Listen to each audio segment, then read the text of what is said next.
Você ama essa casa de oração? Então ore por ela, contribua, traga pessoas, invista. Deus vai nos permitir um tempo novo, eu tenho certeza disso. Irmãos queridos, eu quero que você abra sua Bíblia, por favor, no 5º livro da Bíblia, o último livro do Pentateuco, Deuteronômio, capítulo 21.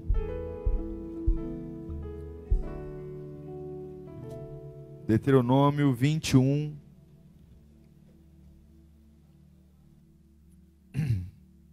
Nós vamos ler o versículo 15 em diante. Depois nós vamos ler Números. Deuteronômio 21, 15. Todos acharam? A palavra de Deus diz assim, ó, Deuteronômio 21, 15. Se um homem tiver 2 mulheres e preferir uma delas, e ambas lhe derem filhos, o filho e o filho mais velho for filho da mulher que ele não prefere, quando ele der a herança da sua propriedade aos filhos, não poderá dar direitos do filho mais velho ao filho da mulher preferida. Se o filho da mulher que ele não prefere for de fato o mais velho, ele terá que reconhecer como primogênito o filho da mulher que ele não prefere, dando-lhe porção dupla de tudo o que possui. Aquele filho é o primeiro sinal da força de seu pai, e o direito do filho mais velho lhe pertence. Se você puder abrir sua Bíblia em Números, é o livro anterior, Números capítulo 27, versículo 1. Números 27, 1. Diz assim: aproximaram-se as filhas de Zelofeade, filho de Efer, neto de Gileade, bisneto de Maquir, trineto de Manassés, e pertencia aos clãs de Manassés, filho de José. Os nomes das suas filhas eram Mala, Noa, Ogla, Milca e Tirza. Nomes bonitos para você pôr aí na sua filha. Mala, Noa, Ogla, Milca e Tirza. E elas se prostraram à entrada da tenda do encontro diante de Moisés, do sacerdote Eleazar, dos filhos de toda a comunidade, e disseram: nosso pai morreu no deserto. Ele não estava entre os seguidores de Corá, que se ajuntaram contra o Senhor, mas morreu por causa do seu próprio pecado e não deixou filhos. Aí elas perguntam: por que de nosso pai deveria desaparecer o seu clã por não ter um filho? Aqui ela está falando de filho homem. Dê-nos propriedade entre os parentes de nosso pai. E Moisés levou o caso perante quem? O Senhor. E o Senhor lhe disse: as filhas de Zelofeade têm razão. Você lhe dará propriedade como herança entre os parentes do pai, e lhes passará a herança do pai. E diga aos israelitas: se um homem morrer e não deixar filho, transfiram a sua herança para sua filha. Se ele não tiver filha, deem a sua herança aos irmãos dele. Se não tiver irmãos, dê aos irmãos de seu pai. E se seu pai não tiver irmãos, dê a herança ao parente mais próximo do seu clã. Esta será uma exigência legal para todos os israelitas, como o Senhor ordenou a Moisés. Curva sua cabeça. Senhor, a gente tem um desejo muito grande de ouvir a tua voz. A gente tem um bombardeio de coisas. Nós queremos entender que a tua palavra nos sara, a tua palavra nos alimenta, a tua palavra nos dá direcionamento, vida. Ajuda-nos, Pai, a compreender o que o Senhor quer de nós nessa noite, em nome de Jesus. Eu já preguei essa palavra algumas vezes, até aqui na igreja mesmo, e hoje, muito fortemente, eu me lembrei dela, e eu sei que Deus tem uma porção para nós nessa noite sobre essa palavra. O tema do meu sermão é a desobediência que Deus ama. A gente sabe que, naturalmente, desobedecer é uma rebeldia. Desobedecer é quando você se torna independente de um sistema, ou de uma norma, ou de uma ordem, e você se nega a se sujeitar, você desobedece. E a gente sabe que 90% ou 99% das desobediências são ruins, porque a desobediência, ela passa por um processo de insubmissão, um processo de rebelião. Você sabe que não pode, você sabe que não é, e você faz. Mas esse texto que lemos aqui, surpreendentemente, ele trata de uma desobediência que Deus assinou embaixo. Ele trata de uma desobediência que Deus olhou para ela e disse: eu concordo com vocês. Eu concordo com essa desobediência. Esse texto que nós lemos trata a respeito, nós lemos Deuteronômio para ver as leis. Diante das leis de Moisés, nenhuma mulher poderia assumir herança. Então, se o pai morre e o pai não tem um filho homem, o filho homem não tem nenhum filho homem, tem várias filhas mulheres. As filhas mulheres, pela lei de Moisés, elas não tinham a capacidade de assumir a herança. Então, imagine, o pai morre, o direito é da filha. Hoje para nós funcionaria assim, mas naquela época não, porque não havia um filho homem em casa, as filhas mulheres não poderiam assumir herança, e aí teria que encontrar um parente mais próximo, homem, um tio, um primo, e esse tio e esse primo assumiria e administraria a herança do pai, porque as filhas, por serem mulheres, não poderiam. Era a lei, era uma regra. A gente sabe que regra não se discute, a gente sabe que regra a gente obedece. É assim ou não é? Manda quem pode, obedece quem tem juízo. Era uma regra, não era um ponto para discutir, não era uma ideia, era a lei de Deus. Era a forma como Deus começou a educar o povo depois que saíram do Egito, era uma norma. Ponto. Mulher não assume herança. Se o pai morreu e não tem filho homem, azar das mulheres. Um primo vai ficar com dinheiro, elas não vão ficar. E elas vêm agora, e eles estão muito próximos a entrar em Canaã. E Canaã foi um lugar sonhado para os israelitas. Porque depois de 40 anos andando num deserto, montando e desmontando tenda, depois de 40 anos não tendo lugar próprio, depois de 40 anos comendo a mesma comida, maná, agora há uma previsão de morar numa terra definitiva. Há uma previsão de finalmente sossegar e construir família, constituir casa. E agora, quando eu estou prestes a realizar o sonho da minha vida, 40 anos num deserto, e eu estou prestes a chegar num lugar que de fato eu vou poder ter uma casa própria, poder usufruir do fruto do meu trabalho, dar sequência ao sobrenome do meu pai, há uma lei que diz: você é mulher e você não pode. Você não pode. Um primo seu vai pegar o dinheiro do seu pai, vai construir, e vocês vão ser como se fossem empregadas dele. Era uma lei divina. Era uma lei clara, da lei de Moisés. Eu li para vocês aqui em Deuteronômio.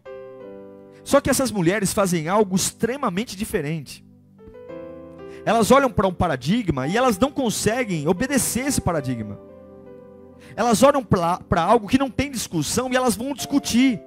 Elas vão para o líder delas, o Moisés, e elas falam assim: Moisés, é justo o meu pai morrer no deserto e nós 5 filhas?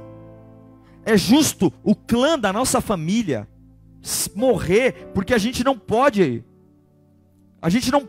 assumir herança? É justo isso? E Moisés, como homem de Deus, ele vai orar, e vocês já lemos aqui, e a Bíblia diz que por conta dessa oração, por conta desse posicionamento, entre aspas, de desobediência, Deus muda a lei. A Bíblia diz que a partir daquele momento, por conta dessas 5 moças, a partir daquele momento, quando um pai falecesse e só tivesse filhas mulheres, a partir desse momento a lei é a seguinte: as mulheres podem. Essa lei não foi mudada por Moisés. Moisés era o legislador, Moisés era o líder. Essa lei foi mudada porque alguém ousou, no meio de um não, dizer: peraí, eu não vou me conformar. Essa lei mudou porque no meio de um paradigma, que inclusive tinha a cara de certo, disseram: não. Eu não sei se foi o próprio Espírito Santo que tocou no coração dessas mulheres para gerar uma revolta. Mas eu sei que muitas vezes Deus coloca uma trava na nossa vida para saber até que ponto eu me conformo, ou até que ponto eu brigo por algo que eu entendo que como filho eu tenho direito. A postura dessas mulheres, ela é totalmente diferente, porque elas desobedecem. Elas começam a acreditar e a pedir algo que é impossível. É impossível uma mulher ter herança. É impossível uma mulher receber herança. A lei diz, a Bíblia diz, o livro sagrado dos judeus diz. Mas elas têm uma conexão tão forte com Deus, que elas vão pedir para Deus o impossível. Veja, elas não estavam mandando em Moisés. Elas não estavam dando uma ordem em Deus. Mas elas estavam dizendo: Senhor, eu não vou virar uma página de algo que não está bem resolvido. Se eu estou com essa angústia, se eu estou com esse sentimento, eu quero que o Senhor diga para mim então, se é certo. Eu quero que o Senhor diga para mim então, se o Senhor não pode mudar. Eu não sei se você está entendendo o que Deus está tratando aqui nessa noite. Mas tem muitos paradigmas, tem muitos modelos que Deus coloca na sua vida, que é só para saber se diante do impossível, você aprende a correr o risco de um apedrejamento. Porque o risco de quem questionava a lei era ser apedrejado. O risco de quem questionava a lei de Deus era apedrejamento público. O que elas estavam fazendo ali era correndo risco de vida. Porque lei não se questiona. Elas vão até Moisés perguntando algo que não tinha que perguntar. E a lei diz: apedrejem. Apedrejem os rebeldes. Apedrejem, mas elas estão entendendo que vão à presença de Moisés para entender que uma atitude de ousadia diante do impossível também toca o coração de Deus. A gente se acostuma demais com as coisas normais. A gente se acostuma demais com as coisas que se encaixam. A gente acostuma demais a desistir, a abrir mão, a virar uma página, a superar. A gente se acostuma demais a ver a religião colocando doutrina na nossa cabeça. A gente se acostuma demais a comparar a nossa vida com as experiências dos outros. E esquece que servimos a um Deus que é totalmente inexplicável, a um Deus que é totalmente insuperável, a um Deus que faz o que quer, quando quer, e abre porta que ninguém abre. E a gente começa a vir do deserto da nossa vida e pressa a entrar em Canaã, pressa a viver o melhor de Deus. Sempre chega alguém para dizer: você não pode. Sempre chega uma situação para dizer: você não tem direito. Sempre chega uma situação para dizer: você não é digno. Sempre chega, e talvez Deus permitiu essa pessoa chegar até você para dizer que você não é digno. Talvez Deus permitiu uma situação chegar para você para dizer que você não pode, para saber a sua reação, para saber se você vai parar no homem ou se você vai avançar no propósito com Deus, para saber se você vai parar na opinião de alguém ou se você vai até Deus com muita humildade, com muita graça, dizer: Senhor, se o Senhor falar para mim que eu não mereço, eu digo que eu não mereço. Se o Senhor falar para mim que eu não preciso, eu não digo que eu não preciso, mas eu queria vir até o Senhor para dizer: Senhor, eu gostaria muito de ter essa herança. Eu sei que a lei diz que não, mas eu gostaria muito de poder continuar o clã do meu pai. Se o Senhor falar que ainda assim eu não vou ter esse direito, eu vou ser muito submisso à tua voz, mas eu me sinto como filho no direito de dizer: eu gostaria muito de ter o meu direito de herança. Eu gostaria muito, Senhor, de ter o meu lar restaurado. Eu gostaria muito de ter o meu ministério reacendido. Eu gostaria muito de frutificar. Eu gostaria muito. A Bíblia diz em Hebreus capítulo 10, versículo 19, que você não chega a Deus com frouxidão, você não chega a Deus com lágrimas, você não chega a Deus com cara de dó. Portanto, irmãos, tendo plena confiança para entrar no Santo dos Santos pelo sangue de Jesus. O 20 vai dizer: por um novo e vivo caminho, tendo plena confiança. E algumas versões dizem tendo plena ousadia. Você não consegue tocar o coração de Deus quando você se fragiliza. Você não consegue tocar o coração de Deus quando você se sente indigno. Mas você toca o coração de Deus quando você olha para os paradigmas e para as áreas da sua vida que não funcionam, e você começa a dizer: Senhor, mas eu gostaria. Senhor, mas eu gostaria. Senhor, mas eu queria. Senhor, mas eu queria ter uma vida diferente. Eu queria que a minha empresa fosse diferente. Eu gostaria, Senhor, de sair da média. Eu gostaria. Porque quem não entra no campo por medo de errar nunca vai sair da posição de espectador. Nunca. Se você deixar o medo travar você, o medo das pedras, puxa vida, olha o que Paulo fala em 2 Timóteo capítulo 1, versículo 7. Que Deus não nos deu um espírito do quê? De covardia. Ele dificulta a coisa para despertar a valentia. Deus não deu espírito de covardia, mas de poder, de amor, de equilíbrio. O Salmo 2:8 vai dizer: me pede as nações como herança e os confins da terra, e eu te darei. Em nome do Senhor Jesus. Você está vindo de um deserto e existem legalidades dizendo não, não, não, não. Isso é motivo para você sentar e chorar. E Deus está dizendo: vem falar comigo. Vem falar comigo disso. Vem tocar nesse assunto comigo. Vem dialogar comigo, porque sou eu que mando. Eu sei o que o povo pensa de você, mulher.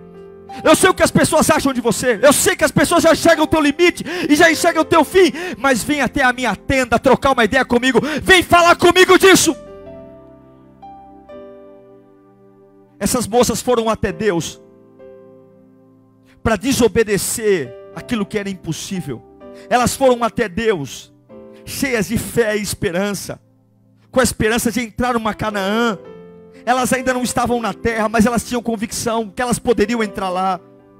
Quando a Bíblia diz que Jesus vai preparar uma morada, Ele não está dizendo que eu tenho que ficar feliz quando eu estiver no céu, mas o fato de saber que Ele está preparando uma morada, já tem que me alegrar, porque Ele está preparando um lugar. Eu não sei se você está entendendo a palavra de hoje, mas tem coisas que Deus quer que você desobedeça. Tem áreas que você não pode ser um cordeiro.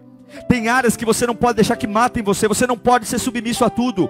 Você não pode ser submisso a tudo, a legalidade. Você não pode ser uma massa de manobra. Você não pode deixar as pessoas brincarem com as suas emoções. Você não pode deixar as pessoas limitarem aquilo que Deus tirou o limite. Você não pode deixar as pessoas disserem que você não chega a lugares, que Jesus vai para a glória dizendo: olha, você vai fazer coisas maiores do que eu. E hoje você é um cordeirinho assustado porque alguém castrou você, podou você. Você não pode deixar que pessoas inibam a obra de Deus na sua vida. Você tem que sair desse deserto e dizer: eu vou morar em Canaã. E só não vou morar se Deus não deixar. E só não vou morar se Deus não permitir. Porque nem Moisés, nem ninguém vai roubar o que é de Deus. Deus quer enxergar em você essa expectativa. Você crê nessa palavra? Deus quer libertar em você uma desobediência. Para desobedecer, eu não tenho um real no bolso, mas eu tenho herança. Elas tinham expectativa de construir uma casa, de ter um clã, de se casar, de ter filhos, de não serem sustentadas por tio, por primo, mas terem o seu próprio sustento com a herança do pai delas. Você está preocupado com alguma coisa? Você tem um pai. E sabe o que Satanás diz? Que você não é digno de ter a herança que o pai que você tem. Satanás vai dizer que você não é digna, que você não é digno de ter a herança conquistada na cruz do Calvário, que você não é digno de ter uma casa sarada pelo sangue de Jesus, que você não é digno de ter um trabalho de honra, que você não é digno de ter uma vida diferente, que você não é digno, porque a lei humana diz que você não é digno. E Deus está dizendo: quando é que Ele vai vir à minha tenda, para que eu possa mudar essa sentença e dizer que você é digno sim. A partir de hoje eu mudo a sentença por sua causa, porque você é meu filho. E muitos dizem que você não tem o direito de ter a herança que eu conquistei para você, mas eu te darei. Irmãos, uma pulga motivada enlouquece um cachorro. Se Deus enxergar que em você é uma motivação que não vem só de que os olhos veem, uma pequenina pulga motivada por sangue, ela deixa um cachorro maluco. Ela deixa o cão tocando violão o dia inteiro. E ela é uma pulguinha. Uma pessoa apaixonada, cheia de expectativas, ela faz loucura. Ela pede o que ninguém pede. Ela ora como ninguém ora. Ela toca em assuntos que ninguém nem tem coragem de falar. E você? Está apaixonado por Jesus hoje? Quer sair desse deserto e ir para Canaã? Ou quer ficar onde você está? Deus olha para essas 5 mulheres e abençoam. Você sabe que na Bíblia existem mais de 32 mil promessas. Você sabe como é que nasceu a caixinha de promessa? Uma mulher, é uma história, não sei se é verdade. No sul da França, na década de meados do século XVIII, os 2 filhos dela vão para a guerra. E as notícias que chegam é que os franceses estão perdendo a batalha. E ela tinha muito medo dos filhos desistirem da vida, desistirem dos propósitos. E ela pega a Bíblia e ela escreve todas as promessas que ela encontra na palavra de Deus sobre a vida dos filhos dela. E ela escreve à mão. Ela costura uma caixinha e coloca ali o papelzinho de todas as promessas e manda para os meninos da batalha, para que quando eles pensassem em se entregar, eles lembrassem que para cada dia de vergonha há uma promessa de Deus. Para cada dia de lágrima há uma promessa. Quando eles ficarem chateados, há uma tira de papel dizendo: você tem promessas hoje. Quer uma promessa para a sua vida? Salmo 91. Para nós. Aquele que habita aqui, ó, no abrigo do Altíssimo. A sombra, não é a sombra do favor das pessoas, a sombra do Onipotente. Vai descansar. Vai descansar. Verso 2. Aquele que descansa, ele vai dizer: Tu és o meu refúgio, a minha fortaleza, o meu Deus, em que confio. Ele o livrará do laço do caçador. Não diz que não vai ter laço. Não diz que não vai ter caçador. Ele vai me livrar do laço do caçador. Eu não tinha concluído ainda. O 3. E do veneno mortal. Verso 4. Ele o cobrirá com as suas penas, e sobre as suas asas você encontrará refúgio. A fidelidade dele será o seu escudo e protetor. Você não temerá o pavor da noite, nem a flecha que voa durante o dia, nem a peste que se move sorrateira nas trevas, nem a praga que devasta ao meio-dia. 1000 poderão cair ao seu lado, 10.000 à sua direita, mas você não vai ser atingido, nada o atingirá. Você simplesmente vai olhar e vai ver o castigo dos ímpios. Se você fizer do Altíssimo o seu abrigo, do Senhor o seu refúgio, nenhum mal te atingirá. Desgraça alguma chegará à sua casa, mas não vai ter desgraça na tua casa de jeito nenhum. De jeito nenhum. Olha o 11. Porque os seus anjos, levanta a mão para cá, quer uma promessa? Porque aos seus anjos ele dará ordem ao seu respeito, para guardar e proteger os seus caminhos. Você quer uma outra promessa? Para você desobedecer o diabo, para você desobedecer as leis? Isaías 54:17. Nenhuma arma forjada contra você prevalecerá. Vai ter gente maior do que você tramando nas suas costas. Nenhuma arma forjada pode armar a arma, mas na hora que ele puxar o gatilho, não dispara. Na hora que ele puxar o gatilho, na hora que ele atirar, não vai, porque nenhuma arma é promessa, irmão. Isso aqui não é Pastor Diego, isso é Bíblia, é promessa para quem faz dele abrigo e proteção. Nenhuma arma contra você vai prevalecer. Você refutará toda a língua que te acusar. Acusou, vai bater e vai voltar, bater e voltar. Esta é a herança dos servos do Senhor, esta é a defesa que faço no nome deles. Quem declara? Quem assina? Quem assina? Declara o Senhor. Você tem que desobedecer, porque é preciso se animar para romper paradigmas. Você tem que desobedecer para ser livre. Sabe qual é a ordem de Deus para Moisés depois que elas falam da lei? Deus fala para eles, versículo 7: as filhas de Zelofiade têm razão. Elas têm razão. Como Deus ela tem razão? Se o Senhor mesmo deu uma lei que não podia, eu estou mudando. Eu estou mudando a lei. A partir de agora elas têm razão. A partir de agora elas têm por quê? Porque elas quebraram uma legalidade. Elas quebraram, elas chegaram num nível que ninguém chegou. Então pode anotar na lei, Moisés. A partir de hoje, não nasceu, irmão, de um sacerdote, não nasceu de um grande líder, nasceu de 5 garotas que não se conformaram em comer migalha. 5 meninas que não se conformaram em ver o direito delas na mão de um primo, na mão de um tio, e foram até Deus dizer: Senhor, nós queremos o que é nosso, nós queremos o nosso direito. Deus está apertando você, Deus está permitindo você andar nesse deserto, para parar de engolir esse choro e chegar diante deles: Pai, eu sou submisso à tua vontade, mas eu quero a minha salvação de volta, eu quero a minha espiritualidade de volta, eu vou desobedecer essa lógica.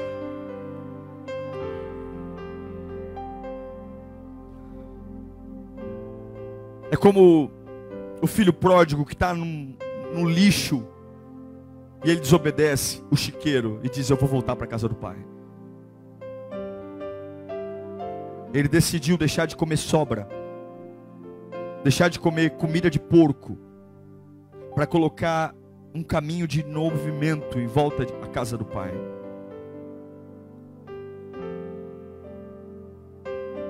A gente mora na periferia de São Paulo. Aí a gente olha para o nosso filho e fala assim: meu filho,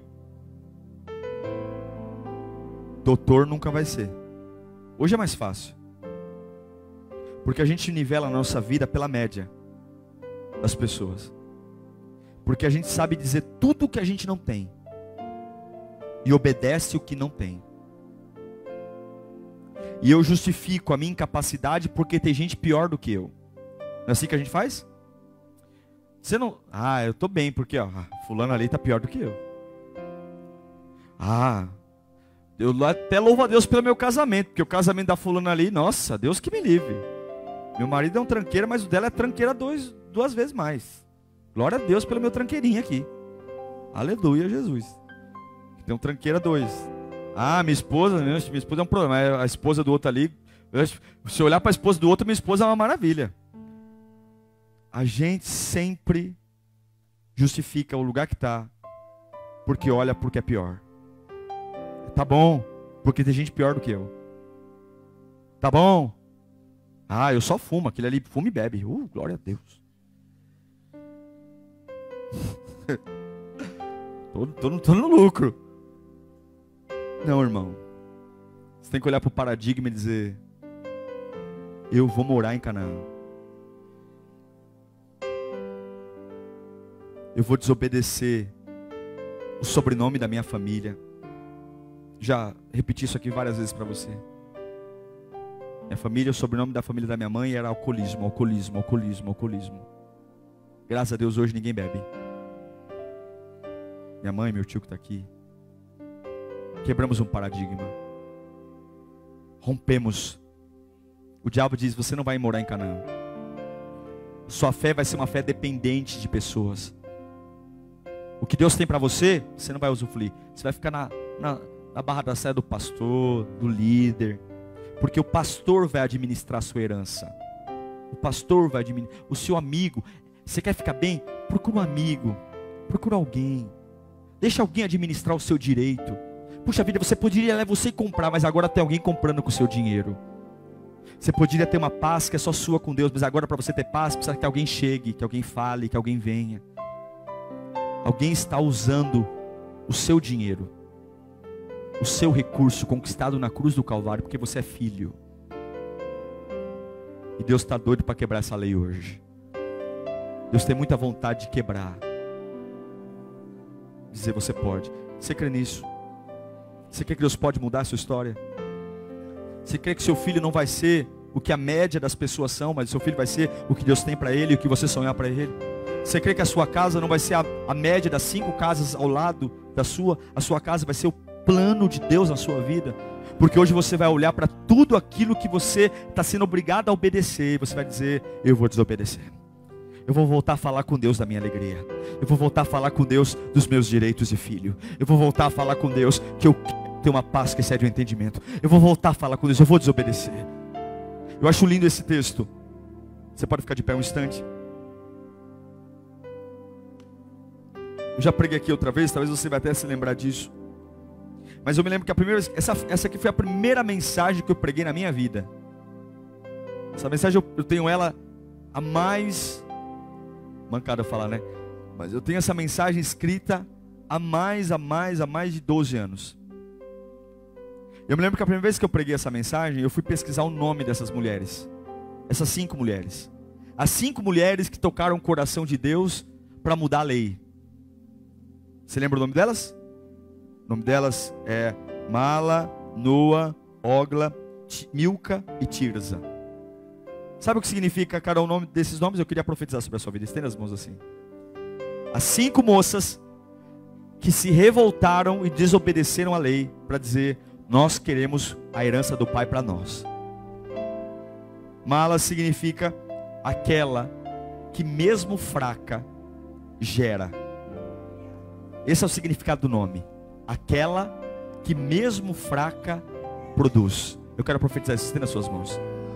Eu quero dizer que você não vai produzir de acordo com o ambiente que você está inserido. Você vai ser mais frutífero quando não for a época de ser frutífero. Você vai produzir mais quando todos estiverem produzindo menos. Você vai ser diferente. Eu declaro a unção de Mala sobre a sua vida. Aquela que mesmo fraca vai gerar. A segunda filha significa Noa. Sabe o que significa Noa? O nome Noa, estenda as mãos. Noa significa o nome, o significado do nome. Aquela que ninguém detém. Eu declaro que ninguém vai deter você. Vão se levantar contra você. Vão falar, mas ninguém vai parar a obra de Deus na sua vida. Você vai entrar em Canaã. Você vai entrar em Canaã. Eram 5. Mala, aquela que mesmo fraca gera. Noa, aquela que ninguém detém. Ogla, a terceira filha, significa aquela que anda mesmo com os pés amarrados. Aquela que anda mesmo com os pés amarrados. Fecha seus olhos, você vai andar. Pessoas não vão entender. Eu fiz tudo para arrebentar a vida dela, como é que ela vai? Eu fiz de tudo para parar espiritualmente, porque pode amarrar meus pés. Espiritualmente você vai andar em nome do Senhor Jesus. A quarta filha tem o nome de Milca. Milca significa aquela que tem autoridade.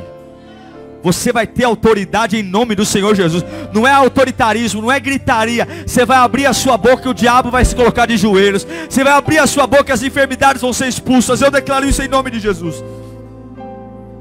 E a última filha é a Tirza. Tirza significa aquela que é aprovada. Aquela que é aprovada. Deus vai aprovar você nos seus desafios. Você pode fechar os seus olhos.